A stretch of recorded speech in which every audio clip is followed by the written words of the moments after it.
Compactação de solos. Vamos inicialmente definir o que seja compactação. Chama-se compactação o processo mecânico de melhoramento do solo, através do qual ele é densificado pela aplicação de um esforço externo, reduzindo o índice de vazios pela saída de ar. Ou seja, a compactação consiste na aplicação de um esforço mecânico com a finalidade de reduzir a quantidade de ar incorporado ao solo. Convém assinalar, desde o início, que nunca se consegue, pela compactação, reduzir ou eliminar totalmente o ar incorporado ao solo. Consegue-se reduzir substantivamente, mas nunca eliminar totalmente o ar incorporado ao solo. Ou seja, ainda restará uma parcela de ar incorporado. A compactação, ela precisa ser feita sempre em presença de uma quantidade ideal de água. As partículas de água exercerão um papel importante de lubrificante entre as partículas, reduzindo o coeficiente de atrito, de tal modo que o solo possa se rearranjar de uma maneira mais eficiente possível. Pouca água.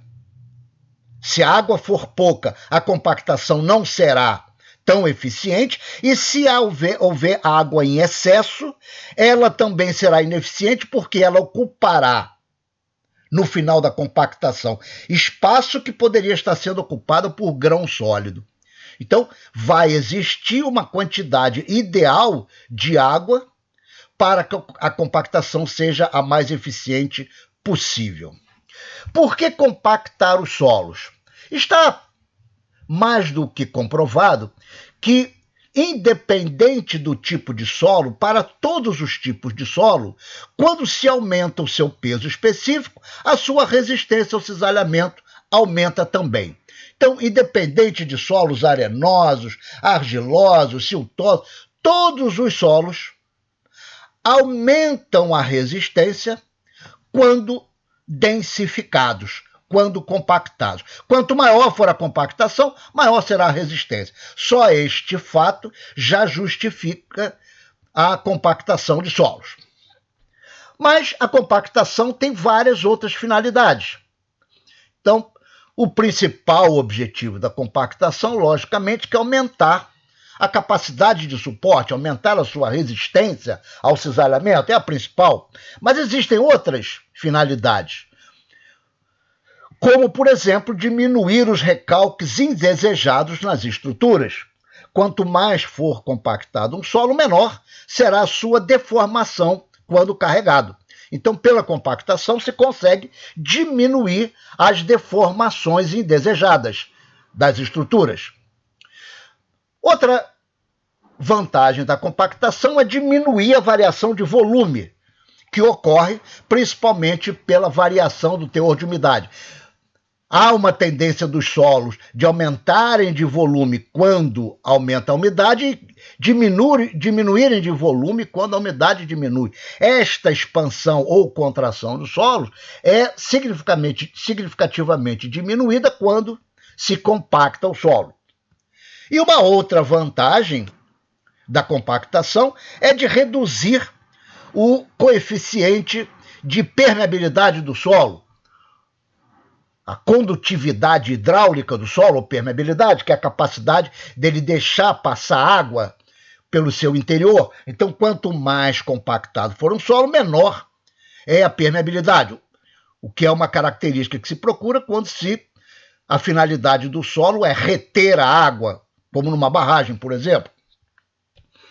Exemplificando alguns casos interessantes sobre a vantagem de se compactar o solo. No que se trata de recalques diferenciais, se sabe que quando uma parte da estrutura está apoiada num solo de menor resistência, menos resistente, menos compactado, ocasionará um recalque diferencial entre as partes da estrutura, levando muitas vezes ao colapso dessa estrutura. Então, tem-se historicamente inúmeros exemplos de obras que se apoiaram em terrenos com resistências diferentes, levando a danos até ao colapso da estrutura, quando parte dela fica apoiada em terrenos de menor resistência. Neste último caso, por exemplo, imagine que uma parte da construção está apoiada sobre terreno natural e outra parte dela sobre um aterro. Se esse aterro for mal compactado, forçosamente, o lado esquerdo dessa edificação terá um recalque muito maior do que o lado direito dessa edificação. Então, dessa forma, uma curva de recalques diferenciais dessa obra será algo evidenciando que parte dela terá recalques bem maiores do que outra parte, levando, sem dúvida, a danos estruturais nessa obra. Os estudos sobre a compactação de solos tiveram a sua origem no início da Segunda Guerra. No final dos anos 30, os americanos começaram a desenvolver aviões de bombardeio de grande capacidade com elevado peso das suas rodas. E a quantidade de insucessos em várias pistas de pouso pela falta de capacidade de suporte do solo evidenciaram a necessidade de se desenvolver uma metodologia de estudos de compactação de solos. Então, historicamente, sabe-se que o que provocou a necessidade de estudos sobre compactação, o esforço de guerra no início da Segunda Grande Guerra. E quem tomou a frente desses estudos foi um engenheiro do Departamento de Estradas da Califórnia chamado Ralph Proctor, cujo nome é dado a toda a metodologia ainda usada hoje para a compactação de solos, a metodologia do Proctor. Foi um engenheiro, então, da Califórnia, que ele apresentou os primeiros estudos práticos de compactação e anunciou uma verdade válida até hoje, onde ele disse que o peso específico que um solo atinge quando compactado sob uma dada energia de compactação depende da umidade do solo no momento da compactação. Ele chamou muita atenção, dizendo que a umidade é um parâmetro da maior importância para o sucesso da compactação.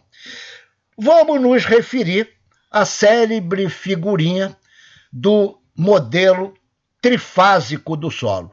O objetivo da compactação é, então, reduzir a quantidade de ar, permitindo que se coloque mais grão sólido num dado volume de referência. Então, quanto melhor for a compactação, mais partícula sólida vai poder ser inserida dentro de um dado volume. Ou seja, o que varia durante a compactação é o peso específico seco. Reportando que peso específico seco é a relação entre o peso da parte sólida e o volume total. Então, quanto maior for o γS, mais compactado for o solo, que é o parâmetro mais importante durante a compactação. Então, segundo o Proctor, ele disse o seguinte: se traçarmos uma curva γS versus teor de umidade, a umidade vai desempenhar um papel importantíssimo. Pequenos valores de umidade, o peso específico seco será baixo. À medida que aumenta a umidade, o peso específico aumenta mais a partir de um determinado ponto. Se continuarmos aumentando a umidade, vai prejudicar o peso específico.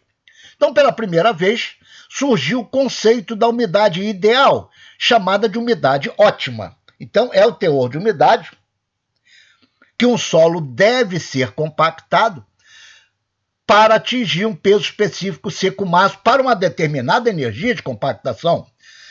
Cada energia de compactação dá uma curva diferente.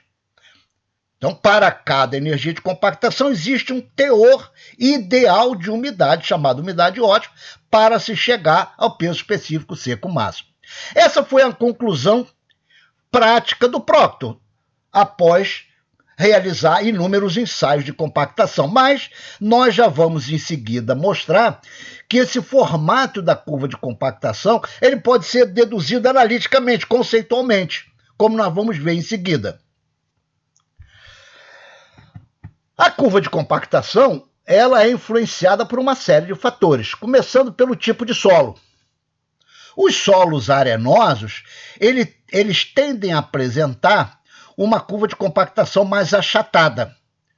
O que essa curva evidencia? Que, para atingir o peso específico seco máximo, pequenas alterações no teor de umidade não são tão importantes.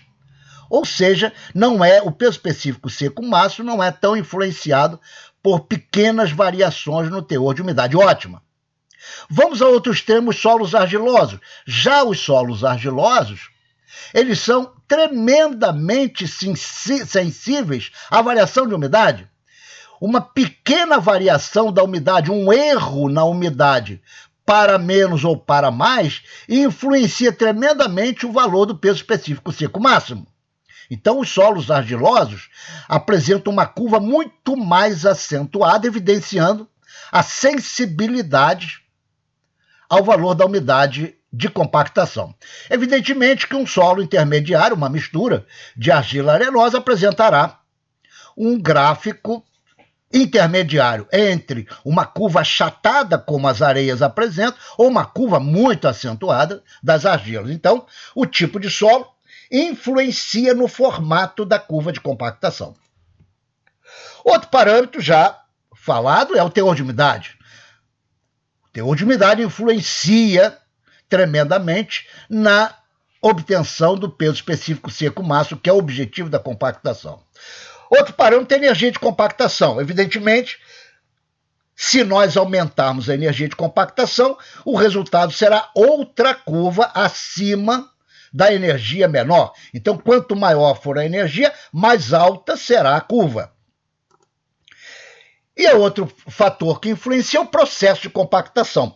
A compactação ela pode se dar por esforço estático, ou por esforço dinâmico, ou por amassamento, ou por pisoteamento. Enfim, existem várias técnicas de se compactar um solo. Cada técnica produzirá uma curva de compactação diferente.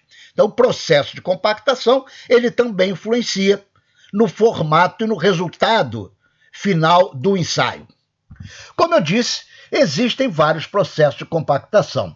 Hoje, a indústria mecânica oferece uma gama muito grande de equipamentos de compactação que precisam ser adequadamente selecionados de acordo com o tipo de resultado, o tipo de solo que se vai trabalhar. Então, por exemplo, existem equipamentos que aplicam simplesmente a compactação estática, ou seja, ele compacta o solo considerando apenas a pressão proveniente do peso do cilindro, que pode ser um cilindro único ou várias rodas. Então, existe uma aplicação específica para esse tipo de rolo, cuja concepção é compactar um solo por ação estática do peso do cilindro. Então, o adensamento do solo, nesse caso, ele se dá de cima para baixo. As camadas superiores receberão um esforço maior do que as camadas inferiores. Então, o processo de compactação se dá diferentemente.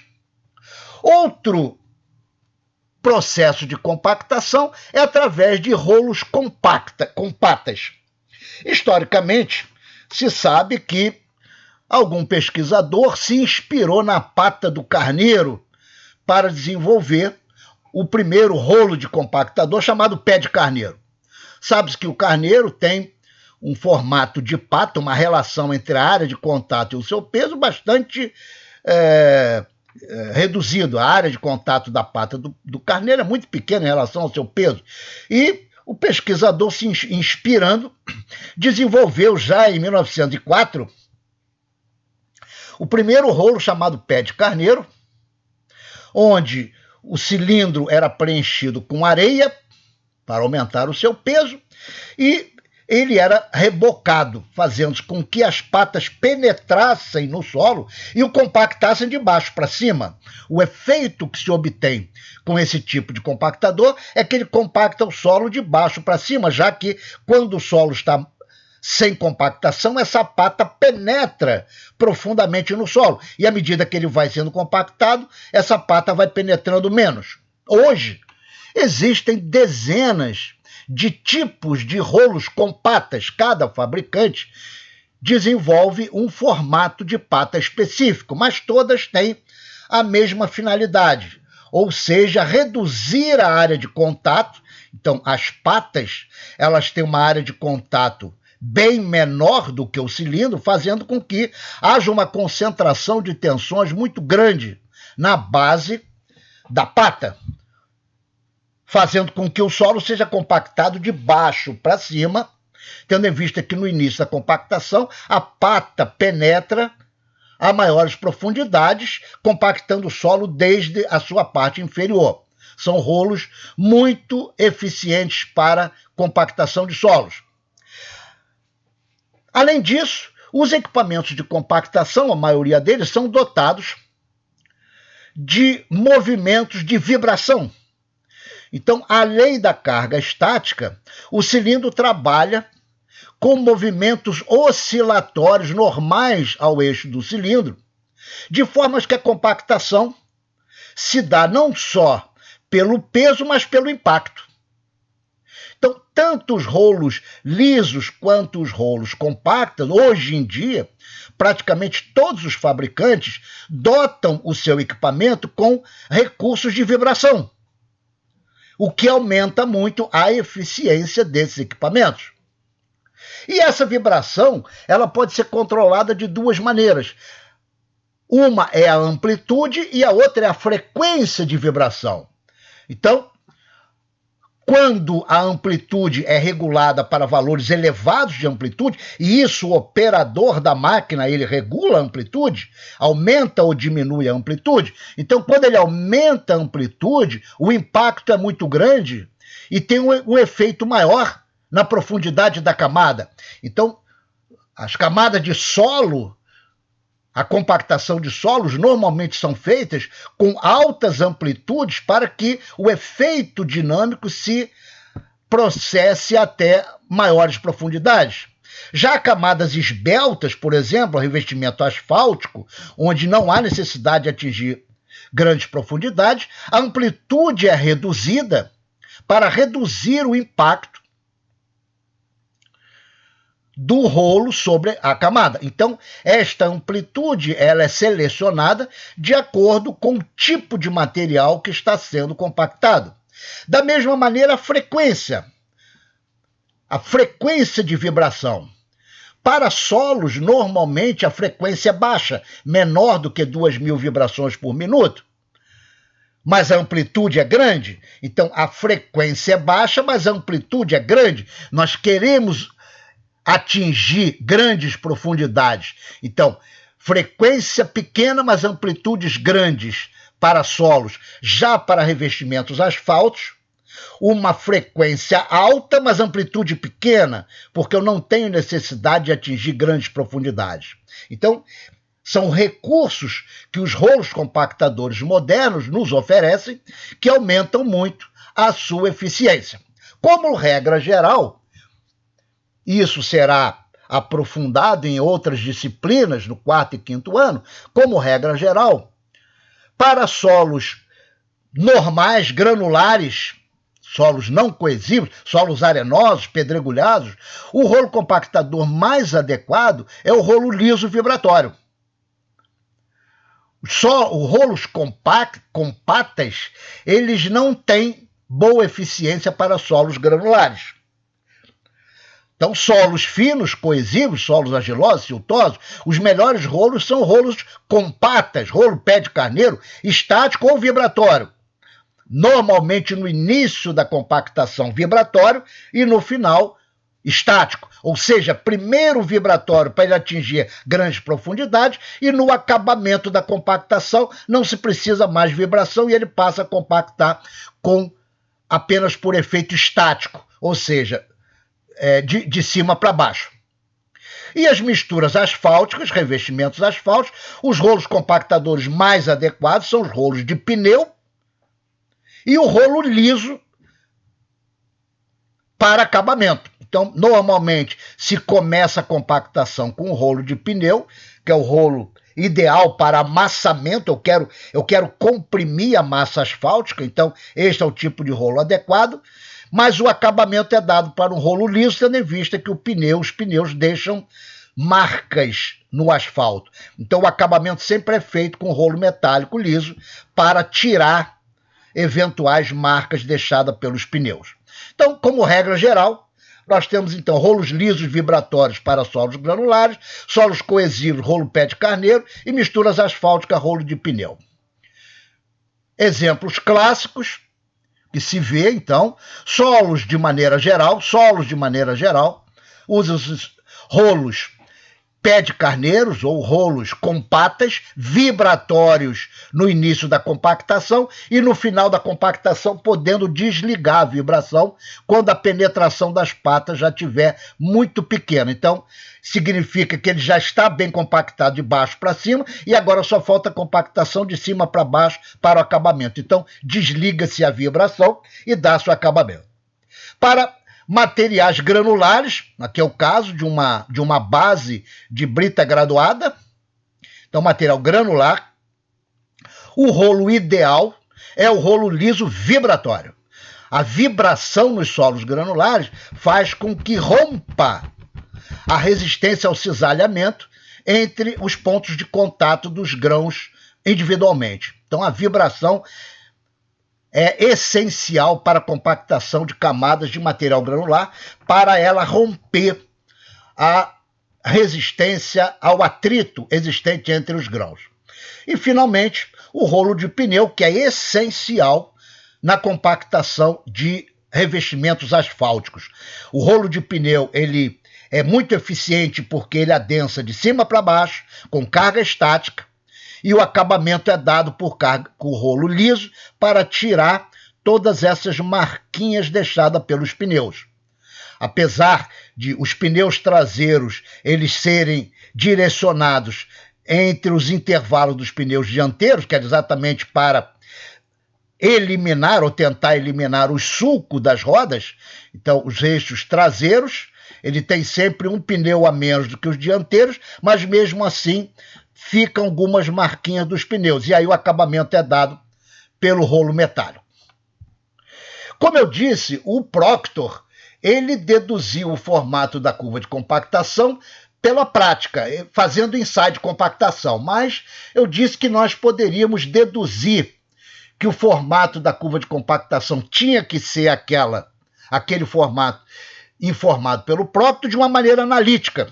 Se não, vejamos, é que naquela época ainda não tinha mecânica dos solos, ainda não existiam os conceitos de mecânica dos solos na época do Proctor. Pois bem, hoje se sabe que existem duas relações clássicas de índices físicos na mecânica dos solos. Essa é a primeira relação clássica. H-delta é igual a SE. Teor de umidade vezes densidade é igual a grau de saturação vezes índice de vazios. Isto é uma relação clássica que é usada frequentemente em mecânica dos solos. E a outra relação clássica é que o γS é igual a γg sobre 1 mais E. Peso específico seco é igual a peso específico do grão dividido por 1 mais o índice de vazios. Lembrando que γg, peso específico do grão, é a densidade vezes o γ da água. Pois bem, se nós substituirmos nessa segunda equação o valor da primeira e da terceira, nós vamos obter que o numerador γg substituímos por ΔΓ da água. Está aqui. E o denominador 1 mais E, se nós tirarmos dessa primeira equação o valor de E, que fica igual a Hδ sobre S, então 1 mais E fica 1 mais Hδ sobre S. Ou seja, dando uma arrumação final, obtém-se essa expressão. γS igual a S ΔΓ da água sobre S mais Hδ.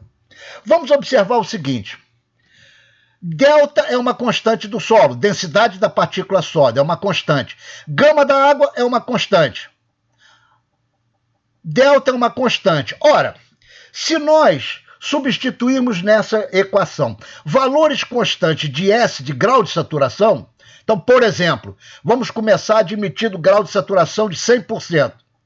Grau de saturação, lembrando, grau de saturação é a relação entre o volume de água pelo volume de vazios. Então, vamos admitir o solo saturado, todos os vazios preenchidos com água. Então, S é igual a 1, ou 100%, S igual a 1. Então, nesse primeiro caso, S igual a 1, nós temos que o numerador será uma constante. S igual a 1, delta é uma constante, gama da água é uma constante. S igual a 1, H delta vezes uma constante. Ora, isto é equação de quê? HS em função de H, que curva é essa daqui? O numerador é uma constante. E o denominador é uma constante mais H vezes uma constante. Isto aqui é uma hipérbole equilátera. Então, se nós traçarmos um gráfico da curva a gama S versus H, nós vamos obter uma hipérbole equilátera. Uma hipérbole equilátera. Se nós substituirmos outros valores de grau de saturação, por exemplo, S igual a 90%, nós vamos obter outra hipérbole. Para grau de saturação 80%, outra hipérbole. Pois bem, o que essa hipérbole tem a ver com a compactação? Ela tem a ver o seguinte, como nós falamos lá no início, pela compactação, nós nunca conseguimos tirar todo o ar incorporado ao solo. Ou seja, nós nunca conseguimos atingir o grau de saturação 100%. Porque 100% significa que não teria ar nenhum. Todos os vazios estariam preenchidos por água. Então, a curva de compactação, ela nunca poderá tocar a hipérbole de S igual a 100%. Ou seja, forçosamente, a partir de um determinado ponto, a curva de compactação terá que infletir para baixo e ir caminhando próximo à curva de saturação, porque nós nunca conseguiremos tirar todo o ar pela compactação. Então, o que o Proctor provou experimentalmente, nós estamos deduzindo analiticamente. A curva só poderia ser essa, porque ela nunca poderá tocar a curva de saturação de 100%. Mas a gente chega perto, não chega a ser 100%, mas a gente chega perto. Sabe-se experimentalmente que quando se compacta um solo, o ramo úmido da curva de compactação fica entre 0,8% e 1%, e 100%. Então, o grau de saturação do ramo úmido fica em torno de 0,9%, mas jamais chega a tocar a curva de S igual a 1. Dessa maneira, quando se aumenta a energia de compactação, as curvas se deslocam para cima, mas também para a esquerda. Então, aumentando-se a energia de compactação, a curva de compactação desloca-se para cima, mas tem que se deslocar para a esquerda, senão ela tocaria a curva de compactação. Como conclusão imediata, nós podemos concluir que, então, a umidade ótima diminui à medida que se aumenta a energia de compactação. O que é também óbvio. Se eu estou aumentando a energia de compactação, eu preciso de menos água para lubrificar as áreas de contato entre as partículas, porque eu venço o atrito pela energia maior. Então, a umidade ótima diminui se eu aumento a energia de compactação. Isto o Proctor não precisava concluir, porque analiticamente a gente observa que só pode ser assim, não poderia ser diferente. Vamos concluir este primeiro módulo e concluímos o assunto no módulo